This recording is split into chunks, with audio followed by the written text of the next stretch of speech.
خیرت آباد کے MS مقطع علاقے کی رہنے والی خاتون امینہ النساء کو درد ذیل کی شکایت پر 14 اگست سے ہاسپٹل سے رجوع کیا گیا، جہاں ڈاکٹرز نے ان کا آپریشن کیا۔ خاتون نے آپریشن کے ذریعے 4 بچوں کو جنم دیا، جن میں 3 لڑکیاں اور 1 لڑکا ہے۔ بتایا گیا ہے کہ 5 لاکھ خواتین میں سے کسی ایک خاتون کو ایک ساتھ 4 بچوں کی پیدائش ہوتی ہے۔ بریانی کھانے کے بعد مبینہ طور پر ایک 13 سالہ لڑکے کی موت۔ بریانی کھانے کے بعد مبینہ طور پر ایک 13 سالہ لڑکے کی موت ہو گئی۔ لکڑی کا پل علاقے کی ایک ہوٹل سے اس لڑکے کے باپ نے بریانی خریدی تھی۔ پولیس کے مطابق اس شخص نے ہوٹل سے خریدی گئی بریانی اپنے دیگر 3 ارکان خاندان کے ساتھ کھائی۔ یہ خاندان سوریہ پیٹ ضلع سے حیدرآباد آیا تھا۔ بریانی کھانے کے بعد اگلی صبح لڑکے کی موت ہو گئی۔ لڑکے کے دیگر ارکان خاندان بھی بیمار پڑ گئے، ان کو اسپتال منتقل کر دیا گیا۔ اس واقعے کے بعد یہ خاندان سیف آباد پولیس سے رجوع ہوا، جس نے اس سلسلے میں ایک معاملہ درج کر لیا۔ پولیس نے بریانی کے نمونوں کو جانچ کے لیے فارنسک لیب روانہ کر دیا۔ پولیس نے کہا ہے کہ لیب کی رپورٹ کی بنیاد پر کارروائی کی جائے گی۔ خلیجی ممالک میں ملازمت کے نام پر آج بھی دھوکہ دہی کا شکار ہو رہی ہیں حیدرآبادی خواتین۔ حیدرآباد کو انفارمیشن ٹیکنالوجی کے مرکز کے طور پر جانا جاتا ہے اور ہر ایک کے لیے IT ٹیلنٹ کا ایک بڑا ذخیرہ پیش کرتا ہے، جس پر فخر ہے۔ شہر کی تیز رفتار ترقی سے ہر کوئی واقف ہے۔ تاہم شہر کا تاریک پہلو یہ ہے کہ حیدرآباد شہر کے کچھ حصوں میں بڑھتی ہوئی غربت اور ملازمتوں کے نام پر دھوکہ دہی سے لوگ آج بھی متاثر ہیں۔ سعودی عرب میں حیدرآباد کے آغا پورے سے تعلق رکھنے والی 26 سالہ نوجوان خاتون کا تازہ ترین واقعہ اس بات کی عکاسی کرتا ہے کہ مالی مجبوریاں کس طرح حالات کا شکار ہو جاتی ہیں۔ نوجوان خاتون کو دھوکہ دہی سے سعودی عرب میں ایک جھوٹی منافع بخش انتظامی ملازمت کے وعدے پر لایا گیا۔ اس کی شادی گزشتہ سال ہوئی تھی اور اس کی شادی کے 6 ماہ کے اندر اس کے شوہر کے گردوں کی ناکامی کی تشخیص ہوئی تھی، کیونکہ اس کے دونوں گردے اب اپنے طور پر کام نہیں کر رہے تھے۔ اپنے شوہر کے علاج کے لیے فنڈ جمع کرنے کی مایوسی میں نوجوان تعلیم یافتہ خاتون نے عرب کے صحراؤں میں اپنی قسمت آزمانے کا فیصلہ کیا۔ ایک جاننے والے نے اس سے ریاض کی ایک فرم میں ایڈمنسٹریٹو جاب کا وعدہ کیا، جہاں بڑی خواتین مختلف حیثیتوں میں کام کرتی ہیں، اور اس پر یقین کر کے وہ سعودی عرب پہنچی تو پتہ چلا کہ ایک گھر میں ملازمہ کی نوکری اس کی منتظر ہے۔ وہ گھریلو ملازمہ کی حیثیت سے کام کرنے پر مجبور ہو گئی، لیکن اسے مناسب کھانے سے بھی محروم رکھا گیا۔ دھوکہ دہی سے پریشان خاتون حکمت عملی کے ساتھ کچرا پھینکنے کے بہانے آجر کے گھر سے بھاگ گئی اور شہر کے وسط میں واقع حیدرآبادی محلے ہارا پہنچی، جہاں سے وہ ہندوستانی سفارت خانہ پہنچی اور بعد میں سفارت خانے کے زیر انتظام ہندوستانی خواتین کے شیلٹر ہاؤس میں منتقل کر دیا گیا۔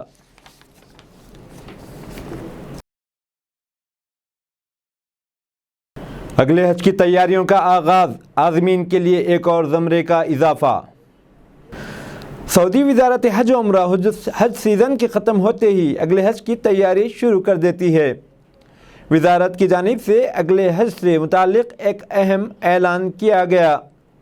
سعودی وزارت حج عمرہ نے اندرون ملک سے حج کرنے والے سعودی شہریوں اور مقیم غیر ملکیوں کے زمروں میں اقتصادی 2 کے نام سے ایک اور زمرے کا اضافہ کیا ہے۔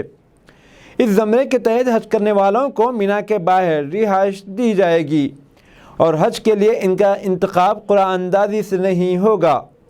مقامی اخبار کے مطابق وزارت حج عمرہ نے نئے حج سیزن 2023 کے لیے اندرون ممالک سے عازمین کے لیے 2023 کے لیے اندرون مملکت سے عازمین کے لیے رجسٹریشن 28 اگست 1 سے شروع کرنے والی ہے۔ وزارت حج عمرہ آئندہ حج سیزن کی تیاریاں کر رہی ہے۔ بلقیس بانو عصمت دری کیس کے مجرموں کو جیل میں ڈالا جائے۔ گجرات فسادات 2002 کی متاثرہ بلقیس بانو کیس کی سزا یافتہ مجرموں کی رہائی کے خلاف صدائے احتجاج بلند کرنے کا سلسلہ جاری ہے اور اس میں شدت آتی جا رہی ہے۔ جمعہ کی نماز کے بعد بھارتیہ مسلم مہیلا آندولن BMMA کی جانب سے احتجاج کیا گیا اور رہا کیے جانے والوں کو دوبارہ جیل میں ڈالنے کا مطالبہ کیا گیا۔ بلقیس بانو کی حمایت میں ممبئی اندرا مشرق میں ٹرمینس کے پاس ریلوے کیبن کے قریب کیے جانے والے اس احتجاج میں الہند ایکتا کمیٹی، KGN کمیٹی اور لائف لائن فاؤنڈیشن کے کارکنان نے بھی حصہ لیا۔ مظاہرین ہاتھوں میں پلے کارڈ لیے ہوئے تھے جن پر بلقیس کو انصاف دو، سرکار شرم کرو، عصمت دری کی شکار خاتون کو انصاف ملے، مجرموں کو جیل میں ڈالو، شیم شیم آن دی اسٹیٹ جیسے نعرے لکھے ہوئے تھے۔ اس احتجاج میں چھوٹی بچیاں بھی شامل تھیں اور وہ بھی پلے کارڈ لیے ہوئے تھیں۔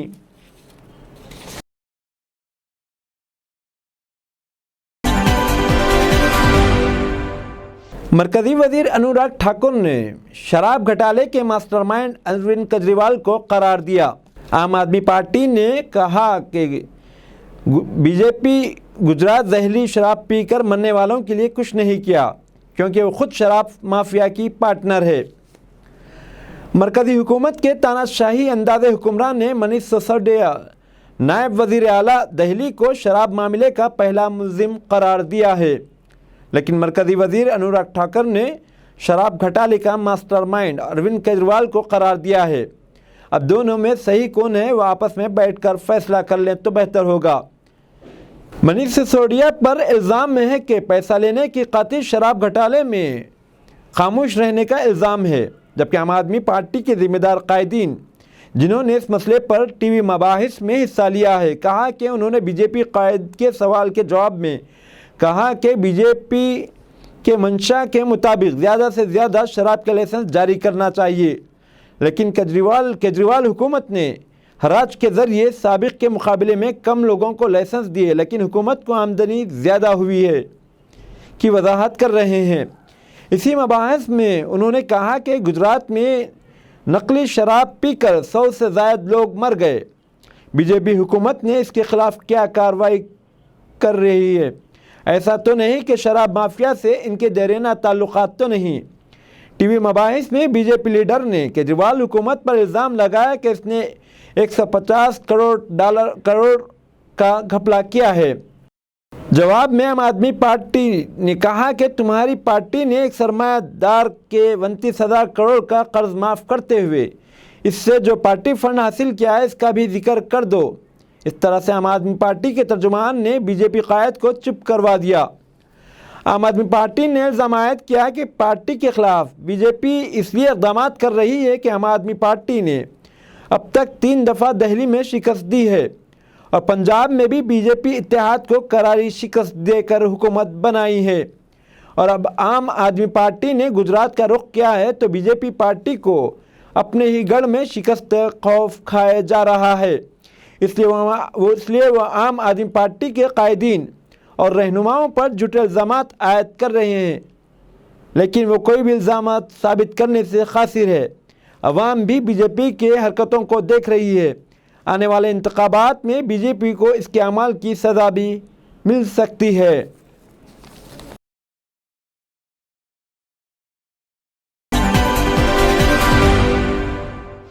بہار کے deputy chief minister Tejashwi Yadav نے RJD پارٹی وزراء کو مشورے دیے۔ وزراء اپنے بزرگوں کو پیر چھونے اور سلام کرنے نہ دیں۔ بہار میں نئی حکومت بن گئی ہے۔ ڈپٹی چیف منسٹر کے طور پر RJD لیڈر تیجسوی یادو نے ذمہ داری سنبھال لی ہے۔ اس موقع پر انہوں نے RJD وزراء کو مشورے دیے۔ وزراء نئی گاڑیوں کو خریداری نہ کریں، ایمانداری کو اپنائیں، اپنے کام میں شفافیت کو قائم کریں۔ وزراء کو چاہیے کہ وہ اپنے بزرگوں کو پیر چھونے سے منع کریں اور اپنے بزرگوں کو اس بات سے بھی منع کرے کہ وہ وزراء کو سلام بھی نہ کرے۔ یعنی حکومت عوام کے لیے ہونا چاہیے اور بغیر کسی رشوت خوری کے عوام کے کام انجام دے جانا چاہیے۔ وراوارا راؤ کی سپریم کورٹ نے اس شرط پر ضمانت منظور کی ہے کہ وراوارا راؤ ممبئی سے باہر نہیں جائیں گے۔ اطلاعات ہیں کہ سپریم کورٹ نے حال ہی میں اہلکار پریشد ماؤ لنک معاملے میں پرجا کوی وراوارا راؤ کو ضمانت دے دی ہے، لیکن NIA کی خصوصی عدالت نے ضمانت سے متعلق شرائط کا انکشاف کیا ہے۔ وراورا راؤ کی ضمانت میں واضح کیا گیا ہے کہ انہیں ممبئی ہی میں قیام کرنا ہوگا، بغیر اجازت شہر سے باہر نہ نکلیں۔ علاوہ ازیں ممبئی میں ان کا قیام گاہ پر ملاقاتیوں، بہی خواہوں وغیرہ کی کثیر تعداد نہ ہو، کسی بھی مجرمانہ سرگرمیوں میں ملوث نہ ہو۔ ایلگر کیس میں ضمانت کی ایک شرط یہ بھی ہے کہ وہ شریک ملزم کے ساتھ رابطے میں نہ ہوں، اور وراورا راؤ میڈیا سے بات بھی نہیں کریں گے۔ ضمانت کے لیے 50,000 روپے کے مچلکے پر جمع کروائیں۔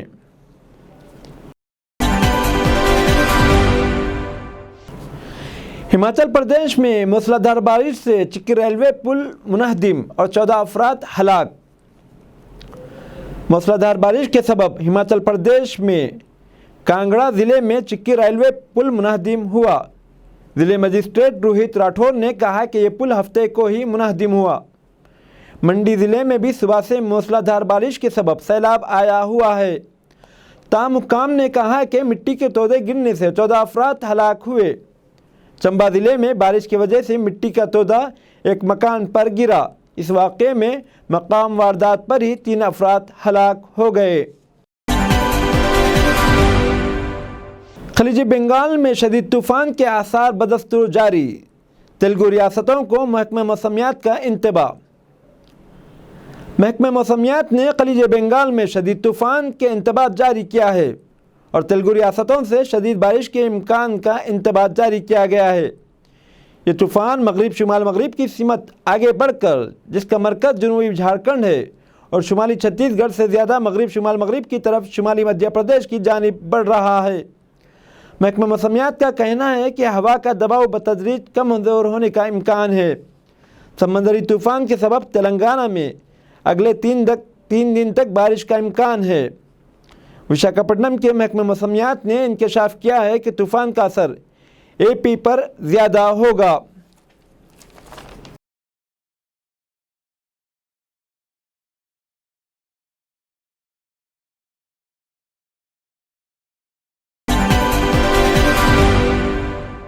جاپانی نوجوان عموماً شراب سے دور ہیں۔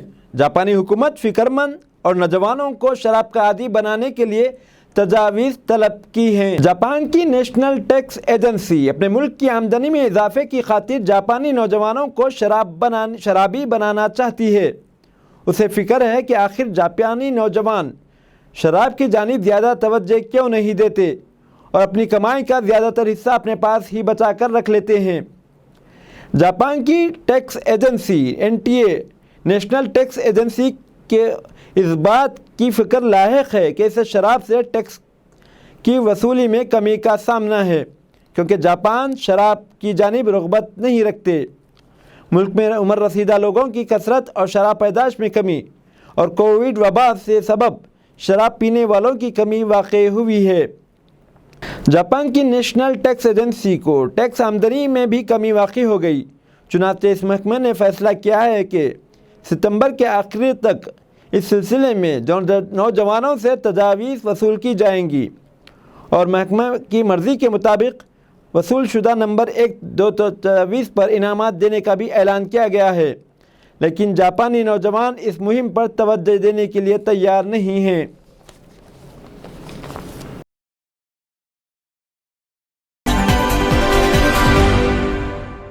ہندوستانی سرحدوں پر چینی افواج کی تعیناتی سے سرحد پر جنگ کے بادل منڈلاتے نظر آ رہے ہیں۔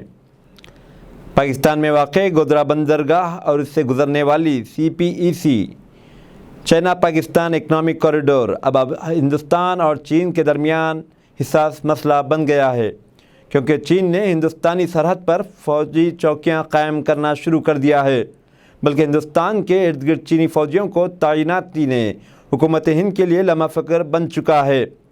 چین نے سری لنکا کے بندرگاہ بیمن ٹوٹاک کو 99 سال کی لیز پر حاصل کیا ہے، بلکہ وہاں پر سمندری تحقیق کے نام پر اپنا ایک بحری جہاز بھی لا کھڑا کر دیا ہے، تو دوسری جانب CPEC راہداری کی حفاظت کے نام پر پاکستان کی اس راہداری پر فوج تعینات کرنے کی تیاری کر چکا ہے۔ اسے چین کے دونوں ملکوں کے مفادات کا تحفظ کا نام دیا ہے۔ پاکستان پر دباؤ ڈالا جا رہا ہے کہ وہاں چینی فوج کو متعین کرنے کے لیے آؤٹ پوسٹ کی اجازت مل جائے۔ شی جن پنگ چینی رہنما کا خیال ہے کہ فوج کو CPEC راہداری پر تعیناتی سے چین تک ذرائع حمل و نقل کے استعمال اور ایکسپورٹ امپورٹ کا کام شروع کر دینے میں آسانی ہو جائے گی۔ ادھر پاکستان اب امریکہ اور چین کے درمیان ایک طرح سے سینڈوچ بن جائے گا۔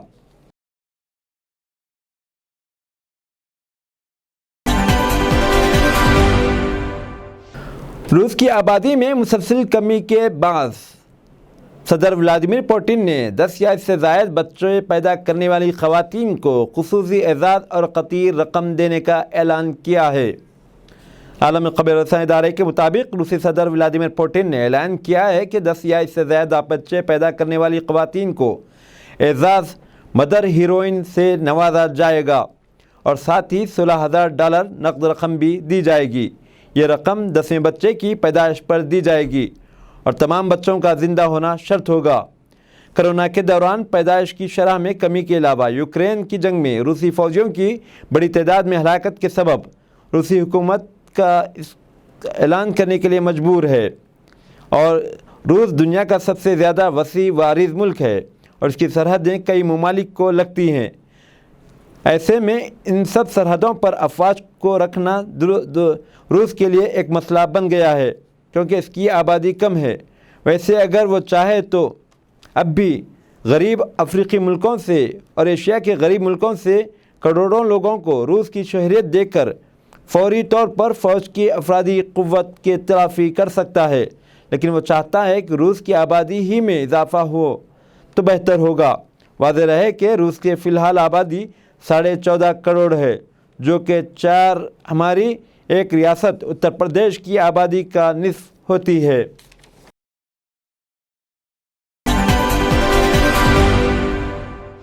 صومالیہ کے دارالحکومت کی ایک معروف ہوٹل میں بم دھماکہ، مسلح افراد نے کئی لوگوں کو یرغمال بنا لیا، سیکیورٹی فورسز اور دہشت گردوں کے درمیان گھمسان کی جنگ جاری۔ عالمی خبر رساں ادارے کے مطابق صومالیہ کے دارالحکومت کا حیات ہوٹل سرکاری افسران اور اہم مہمانوں کے زیر استعمال رہتا ہے، جہاں سیکیورٹی بھی سخت تھی۔ دہشت گردوں نے سیکیورٹی کے حصار کو توڑنے کے لیے 2 کار بم دھماکے کیے، جس سے افراتفری مچ گئی، جس کے نتیجے میں دہشت گردوں نے ہوٹل میں پہنچ کر ہوٹل کے عملے اور دیگر مہمانوں کو یرغمال بنا لیا۔ اطلاع پا کر سیکیورٹی فورسز کو مزید نفری بھیج دی گئی۔ مسلح افراد اور سیکیورٹی فورسز کے درمیان کئی گھنٹوں سے فائرنگ کا تبادلہ جاری ہے۔ فائرنگ کے تبادلے میں 12 افراد کی ہلاکت کی اطلاع ہے، جبکہ درجنوں افراد کو ہوٹل سے بحفاظت نکال لیا گیا ہے۔ ہوٹل پر حملے کی ذمہ داری مقامی شدت پسند جماعت الشباب نے قبول کی ہے۔ افغانستان کے قائم مقام وزیر دفاع ملا یعقوب مجاہد نے کہا کہ ان کا ملک کسی فوج یا معیشت پر انحصار نہیں کرتا۔ افغانستان کی یوم آزادی کے موقع پر ایک تقریب سے خطاب کرتے ہوئے افغان وزیر دفاع ملا یعقوب مجاہد نے عالمی قوتوں کو پیغام دیا کہ افغانستان کسی کی معیشت پر انحصار نہیں کرتا۔ بعض ممالک چاہتے ہیں کہ مختلف وجوہات کی بنیاد پر ان کے مطالبات تسلیم کیے جائیں، مگر ہم بتانا چاہتے ہیں کہ ملکی مفاد اور مذہب کے خلاف کوئی بھی مطالبہ قابل قبول نہیں۔ افغان وزیر دفاع کا کہنا تھا کہ ہم اپنے ملکی معاملات کے خلاف کسی کی بھی خواہش کو قبول نہیں کریں گے۔ اب افغانستان حقیقی معنوں میں آزاد اور خود مختار ہے۔ بعد ازاں افغانستان کے وزیر برائے مہاجرین خلیف الرحمن حقانی نے کہا کہ افغانستان میں ہم اسلام میں کسی بھی مداخلت کو روکتے ہیں۔ ہمارے زمین، اندرونی معاملات، روایت اور ثقافت ہیں۔ ہم نے تاریخی طور پر کبھی ان پر سمجھوتہ نہیں کیا ہے۔